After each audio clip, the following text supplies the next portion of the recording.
Don't let people who were committed to mental hospitals be eligible. So you can put some kind of restriction. But still, of course, you could get real idiots, right? But the comeback is, right, that's still we don't have any safeguard against that now, obviously. Right, and we may disagree about which candidates are complete idiots, right? But we all agree that some are, right? Some real major ones are.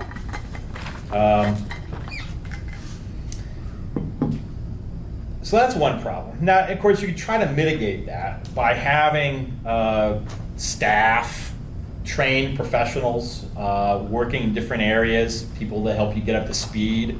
So again, I'm on planning and zoning, but there's a city staff who goes over all these proposals for changes in the zoning laws and new neighborhood plans and all that. They look carefully at the laws and the plan for Greenville for long term, and they make recommendations about whether this is in compliance or not, and then they let us vote, right? So we're not just going into something blind. We have competent, hardworking people supplying us with relevant information, right? And anybody who's a senator or president has a whole bunch of staff that are experts in things that are giving them advice. So we don't need to have people, deciding on, to enter a war or something like that without knowing, which continent the country is in or something. Now another issue is about sort of a legitimacy. So you might think, even if I didn't vote for you, even if I didn't like you, if you got elected, there's this process we have in place and enough people supported you, then you have something of a mandate. Right? If you win by a lot, then you really have a mandate. But if you win, period, then your position as an elected official has some kind of authority or legitimacy that it wouldn't if you got it some other way. Like, for instance, being a lottery pick. Another form of rule, you might think of rule by experts. So if you look at Plato's Republic, Plato said that they should have a philosopher king. He didn't clear his throat and point at himself, right? But what he wanted was rule by wise people. Right? You think, well, we know that the population that elects politicians is underinformed, right? You can make a case, like I've read several things about how the people who voted for Brexit, leave the European Union, were misinformed about a number of factors that they cited as reasons for this. Now, you could do this for anything, right? If they had stayed, you could quiz the people who had voted for staying and find out that they were confused about these things, right? Now, there's going to be, chances are, one side that has more ignorance, more error than another. But we have ample ignorance. There's a senator who's got a very important position on the environment who doesn't believe in global warming, right? Thinks it's a hoax, and so on. So he's, on the bottom, 10 or 15% of people in the country in terms of his awareness of the issue. In fact, he's sure he's right about something that is in fact surely wrong. So he's worse off than the people who don't know.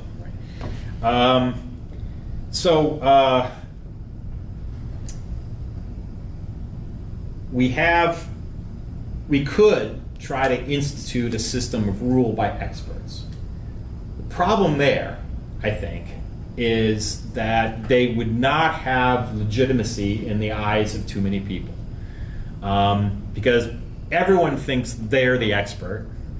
And if you're a conservative and the liberals on some issue are deemed to be the experts, you're going to think the fix is in, and same way if it's the other way, right?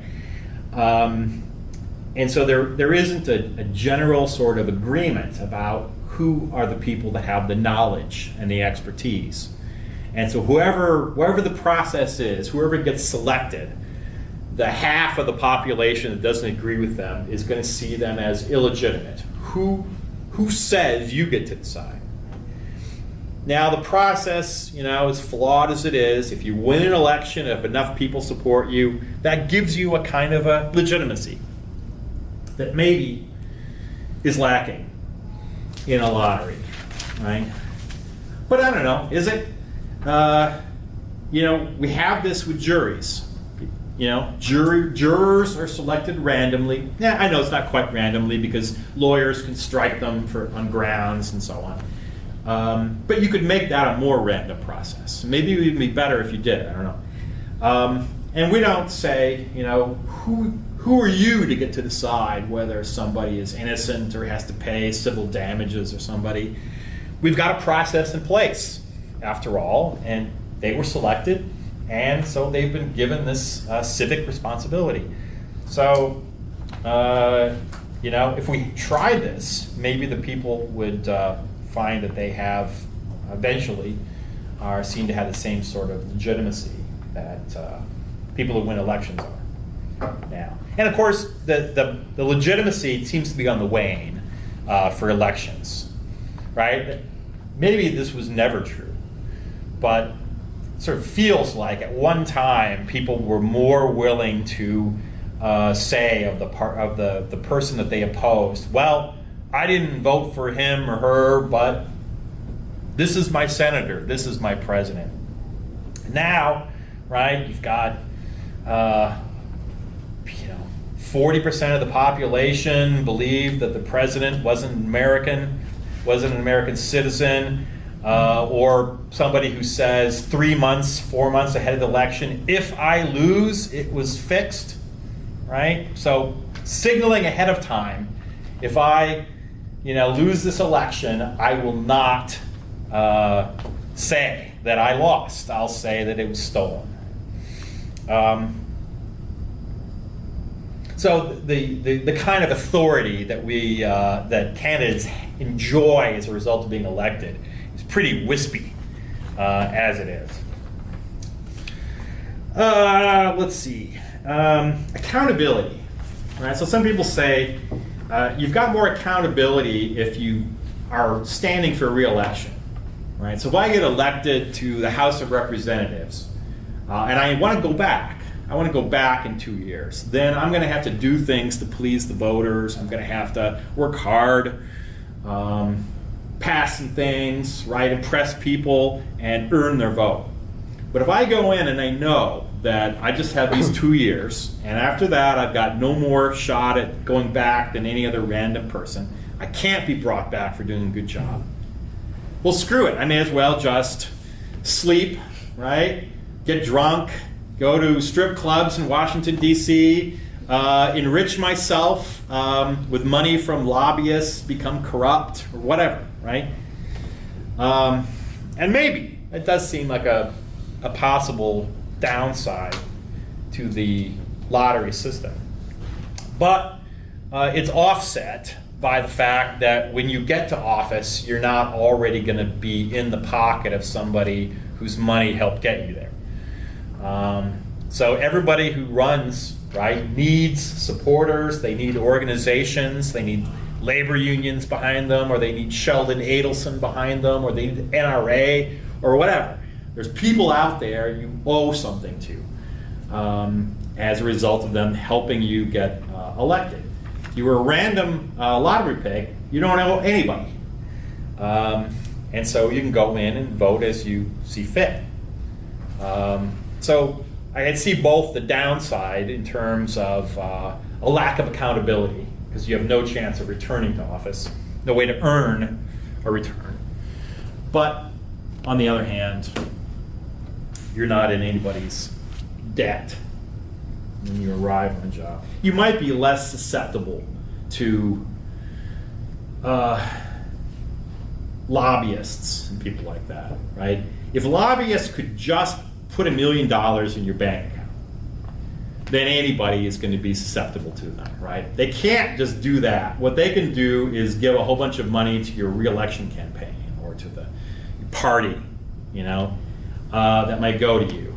But if you can't get reelected and they can't help you get reelected, unless they're committing crimes, there's no way for them to buy your vote on guns or the environment or pollution or whatever. So the last one is maybe, I think, maybe the strongest argument for our system is that this whole long, drawn-out system with people insulting each other and commercials and all that stuff, maybe that's something we have to go through. Not just to weed out candidates, you know, who don't want to see their kids get mocked and stuff, but it takes a long time for us as a society to settle issues, right? How did gay marriage get more or less settled? Well, elections this way, elections pushing back the other way, politicians running on one thing, politicians running on another thing, Facebook stuff, and all kinds of stuff, right? And it stretched for years and years. And, you know, you could have randomly selected 500 people from the country, put them into an auditorium, have them divide up into groups and just discuss things and talk about philosophy and values and then cast a vote, right? And there'd be a wisp of black smoke come out to signify that the answer was yes or no, like the Pope, you know? And people might have said, well, wait a minute, I don't know, who are these people? And I didn't get to weigh in on this, right? It may be that the way we have to resolve these things, from that issue to stuff about global warming or you know, wars in the Middle East or taxation, is this, you know, trench warfare of elections, election after election, and long, long, long campaigns. So the last sentence I had is maybe we can do a better job of that with a bunch of randomly selected non-politicians. And I think I've talked myself out of that just now. It may be that we as a country aren't able to resolve these issues in this kind of efficient way. Now, one thing I saw just recently, there have been places that tried to do this, that had randomly had random selection, for city council seats and so on. What it turned out is that the people who ended up having the seats are basically people like me. Educated, white men, middle-aged, middle or upper income, that, you know, of course, it wasn't a rigged system so that they were the only ones who got picked. It was other people turned it down, right? So it's not a guarantee that, you know, everyone has this opportunity, that everyone will take it. Now, of course, part of this is there might be just limited returns on, you know, spending time on city council or something. People aren't going to turn down a chance to be a United States senator or president of the United States or governor of the state or something like that. But there is this concern that the sort of people who are willing to take it on are the sort of people who are already seeking power, and that was the problem with the election process, the results of it being white, middle-aged, college-educated men in all these positions. Alex? Yeah, I was going to say, if you look at it that way, it doesn't seem to make it much better. Because if you say yes, you're wanting the position, right? So you have to say no to do you want the people to say no?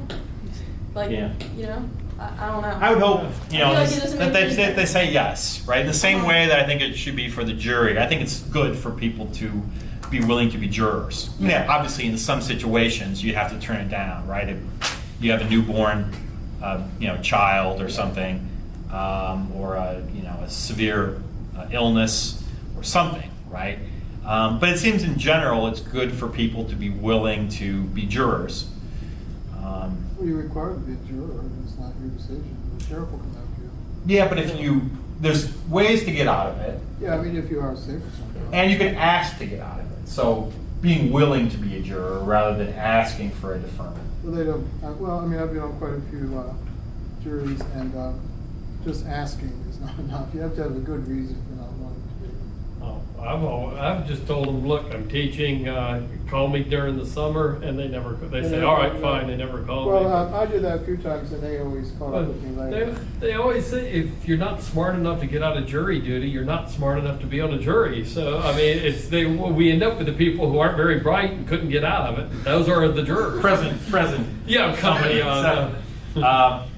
Or if you want to, right? I was on a jury once, and I didn't try to get out of it. I was next to a guy who told me it was a civil case, and so somebody was suing somebody for money, and the guy next to me said, if you don't want to be on the jury, say that you believe in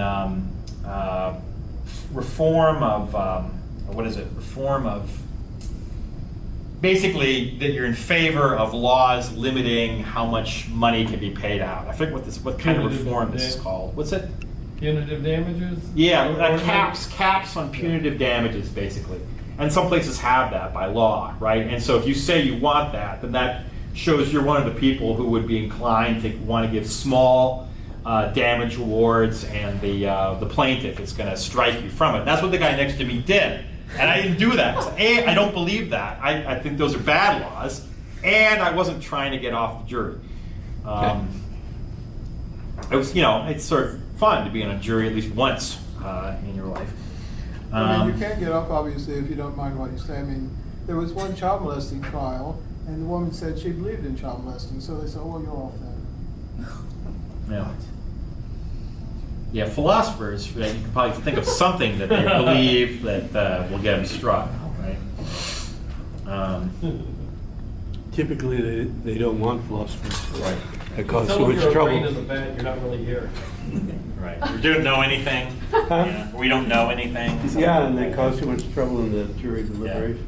Actually, they would rather prefer academics to be on the jury. I talked to the DA and the public defender, the head public defender, and they like academics to be on the jury because they're open-minded. And they ask a lot of questions. They can't. Philosophers or academics?